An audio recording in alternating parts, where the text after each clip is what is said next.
Hey guys, Steve Sherbert here. So I am back with episode 8 of Degrassi, the review for episode 8, which is called Team Followback, hashtag Team Followback. This episode, I don't know, this episode was okay, but I didn't enjoy it as much as like the previous episodes.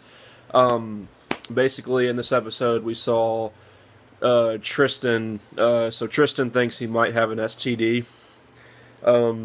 And so, like, he's looking up signs on Google. Well, like, Zoe, like, he tells Zoe, and then, like, him and Zoe are in the bathroom, and Zoe's looking up signs on the phone, on, like, Google and everything. And, they come to the conclusion that Tristan might have chlamydia. So, Tristan is, like, trying to figure out where he got it from. He thinks he got it from Miles, but, he finds out, and he confronts Miles, and he didn't get it from Miles, obviously.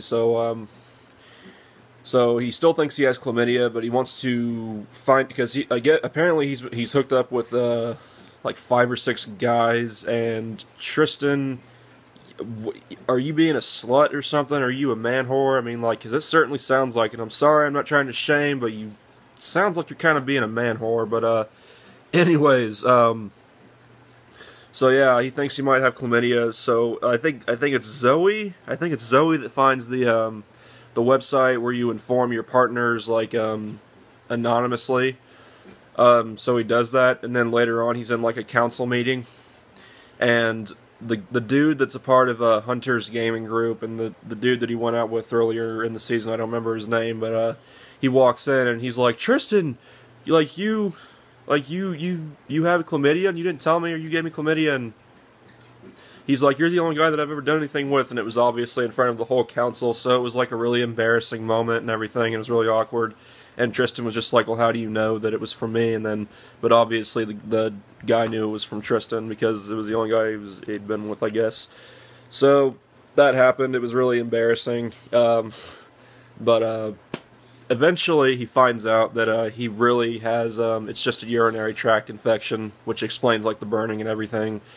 So he obviously has to do it. He sees a doctor and drink cranberry juice and all that shit. But he gets, like, he talks to Miles, and apparently he gets, like, sympathy from, like, Miles and everything. And so maybe that whole thing is going to start up yet again between Miles and Tristan. I really don't know. I don't think so. I think they're just probably just going to be friends from now on. But I don't know. So that's how that thing wrapped up.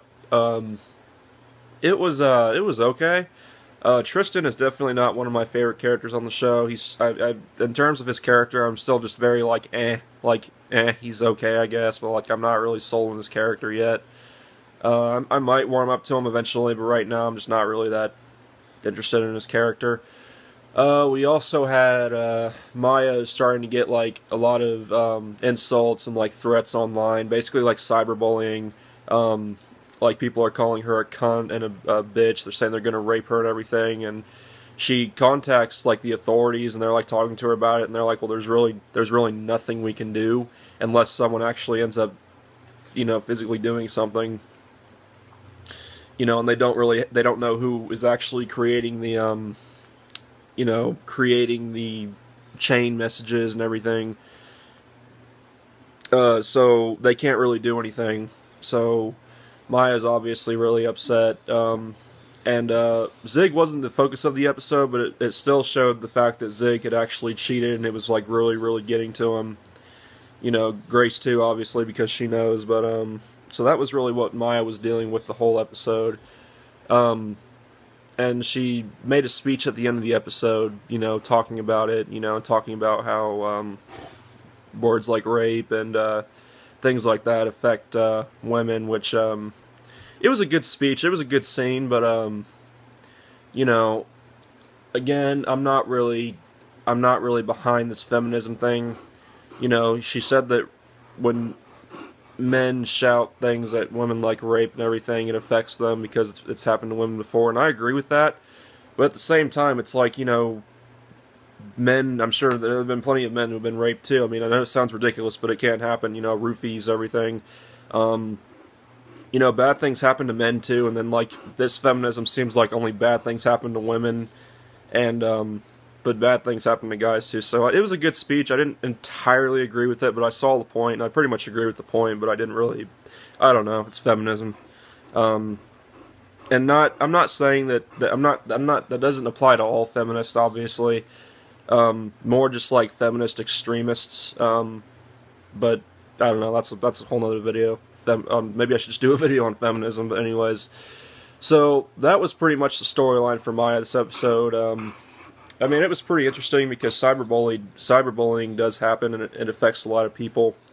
And obviously, as you saw later on in the episode, Maya kept getting more upset and upset because she couldn't ignore it. Like, she would try to ignore it, but she couldn't. So, I thought that was a really good, I thought that's a good storyline because that really does happen a lot, you know, especially nowadays. In the past, you know, been growing in the past decade. But that was good. I kind of enjoyed that. And even though I didn't like the fact that Maya was in the feminist group, and I did not like I still don't like the feminist group at all.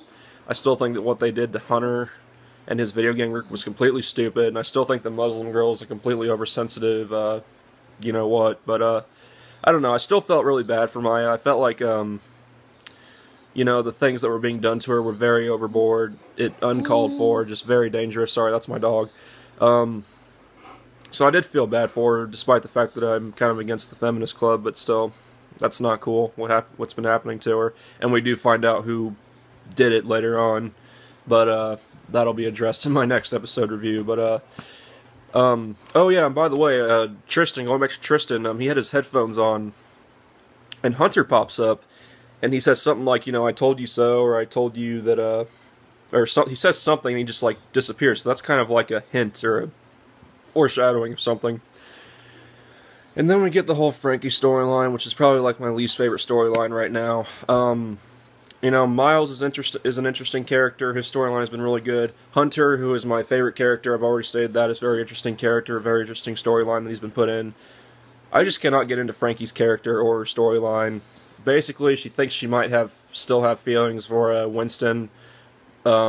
And there was one point where they were creating like a pros and cons list on the TV, and then Winston walks in and like they think he might have seen it. It was kind of funny, but you know, she's trying to decide whether she wants to get back with Winston or not. But then finally, at the end of the episode, she ends up like kissing Jonah, which wasn't completely out of nowhere. I won't say that, but like, you know, Jonah was obviously kind of flirting with Maya, and then he like goes to Frankie, and then she kisses Jonah, and which is okay, but it didn't feel it felt kind of weird, kind of awkward. I don't know, like I'm not really into the Frankie Jonah pairing. It just feels very off. And plus, it's like this whole time she's been trying to, you know, figure things out about Winston, then all of a sudden she just goes to Jonah. I don't know. I mean, whatever. I mean, it's weird, but I guess it's what it is what it is. But that was pretty much episode 8, the storylines for episode 8. Good episode, but not great. Not definitely like my least favorite from all the other episodes so far. But it was okay. You know, everyone was good here. But yeah, that's the end of the review for episode 8 of Degrassi: The Next Class. Really good so far, and I will talk to you guys later. Peace.